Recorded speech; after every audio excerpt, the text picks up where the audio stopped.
Hello and welcome to ad on. हमारा आज का क्वेश्चन है differentiate between division of amplitude and division of wavefront. So आज हम division of wavefront and division of amplitude के बीच डिफरेंशिएट करेंगे। सबसे पहले बात करते हैं डिवीजन ऑफ वेवफ्रंट की। इस मेथड को थॉमस यंग ने डिस्कवर किया था, जिन्होंने यंग्स डबल स्लिट एक्सपेरिमेंट को डिस्कवर किया था। यंग्स डबल स्लिट एक्सपेरिमेंट का कॉन्सेप्ट है कि एक सिंगल लाइट सोर्स को दो स्लिट्स के थ्रू इल्यूमिनेट किया जाता है। तो बेसिकली ये एक वेव फ्रंट को दो अलग अलग पार्ट्स में डिवाइड कर रहा है। ये काम भी वैसे ही करता है। अ single source of light illuminates two slits in the experiment and the wave front is separated laterally into segments. यानी इस प्रोसेस में एक वेव फ्रंट को अलग अलग सेगमेंट्स में डिवाइड किया जाता है। ये लैटरल सेपरेशन होता है। सिंपल वर्ड्स में अगर समझे तो वेव फ्रंट का एक पार्ट एक डायरेक्शन में जाता है एंड दूसरा पार्ट दूसरे डायरेक्शन में जाता है। Okay, now let's talk about division of amplitude. In case of division of amplitude, a beam is split into two or more reflecting surfaces in this process, and the reflecting beams are permitted to interfere with each other. इस process में light का एक single beam split होता है, but ये split reflective surfaces के through होता है। जब लाइट रिफ्लेक्ट होता है तो एक पार्ट रिफ्लेक्ट होता है एंड दूसरा पार्ट ट्रांसमिट हो जाता है, एंड देन जो रिफ्लेक्टेड पार्ट्स है वो आपस में इंटरफेयर कर सकते हैं। ओके, नाउ लेट्स अंडरस्टैंड कि डिवीजन ऑफ वेव फ्रंट काम का मेथड काम कैसे करता है। How does it work? Okay, so the segments of light from a single source and the wave front are divided laterally.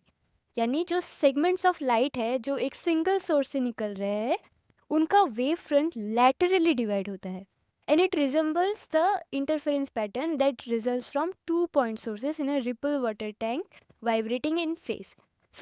इनका जो इंटरफेरेंस पैटर्न होता है वो सिमिलर होता है किसके?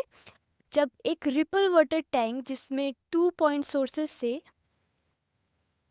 जब वाटर वेव्स क्रिएट होते हैं दो पॉइंट सोर्सेस से, तब जो इंटरफेरेंस पैटर्न बनता है ऐसे रिपल इफेक्ट जैसा, उसके साथ हम इसे कंपेयर कर सकते हैं the division of wave front method के इंटरफेरेंस पैटर्न को। Now let's talk about division of amplitude के केस में कैसे काम होता है। How does it work? The two resulting wave fronts have similar amplitudes but retain their original width. As a result the incident wave fronts intensity is divided. इसके केस में क्या होता है कि स्प्लिट होने के बाद वेव फ्रंट्स का एम्पलीट्यूड रिड्यूस हो जाता है, यानी एम्पलीट्यूड छोटा हो जाता है, लेकिन उनका विथ जो ओरिजिनल विथ है वो वैसे का वैसा रहता है। मतलब इंटेंसिटी डिवाइड हो जाती है, बट वेव फ्रंट की जो जियोमेट्री है वो चेंज नहीं होती। ये तब होता है जब लाइट का एक बीम एक या ज़्यादा रिफ्लेक्टिव सरफेस से इंटरैक्ट करता है and resulting wave front interfere करते हैं और इंटरफेरेंस पैटर्न बनाते हैं।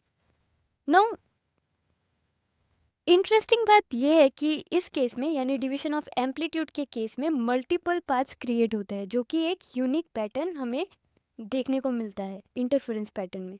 इसका एग्जांपल है न्यूटन्स रिंग, माइकलसन्स इंटरफेरोमीटर। इन सब में हम ऐसे इंटरफेरेंस पैटर्न्स को देख सकते हैं जो कि डिवीजन ऑफ एम्पलीट्यूड पर बेस्ड है। And division of wave front में क्या होता है?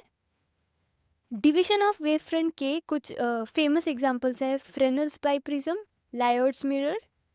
इन दोनों में एक वेव फ्रंट को डिवाइड करके इंटरफेरेंस पैटर्न क्रिएट किया जाता है। That was our difference. These were the differences between division of wavefront method and division of amplitude method. Division of wavefront method को थॉमस यंग ने डिस्कवर किया था। इसमें wavefront is divided into lateral segments. And in case of division of amplitude, beam is split via reflective surfaces. Reflective surfaces के through beam split होता है. And interference जो बनता है in case of division of wavefront, वो segment of the same wavefront से होता है. And in this case, in case of division of amplitude, reflected beams from the same source causes the interference pattern. And in case of division of wavefront, there is no change in amplitude, but division of amplitude के case में amplitude reduce हो जाता है। And the examples are Fresnel's biprism, Lloyd's mirror for division of wave front, and in case of division of amplitude the examples are Newton's ring, Michelson's interferometer. So that's all for today. Thank you for watching.